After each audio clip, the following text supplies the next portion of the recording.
நேசப்பட்ட ஆட்கள் இல்லை. உன்னை மயக்கிடுவாங்க, மடியில் படுக்க வச்சிருவாங்க, உன் ரகசியத்தை எல்லாம் எடுத்துருவாங்க, உன் வாழ்க்கை வீணா போயிடும். அதனால யாராக இருந்தாலும் சரி தூரத்தில் நில்லு. பெண்கள் எல்லாம் பாஸ்டர் பக்கத்தில் போகக்கூடாது, கொஞ்சம் தூரத்துலேயே நின்று பேசுங்க பாஸ்டர்கிட்ட. பாஸ்டர்கள் நெருங்கி வந்தாலும் தூர போங்கன்னு சொல்ல தெரியணும். ஸ்ட்ராங்காக எந்த பாஸ்டராக இருந்தாலும் சரி தூரத்தில் நிற்க சமைக்கணும்.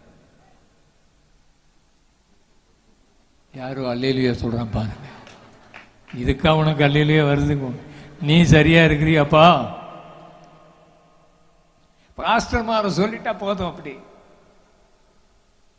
ஆனால் தூரத்தில் இரு, கவனமாயிரு. எப்போ யார் மாறுவாங்கன்னு தெரியாது. எப்போ யார் மாறுவாங்க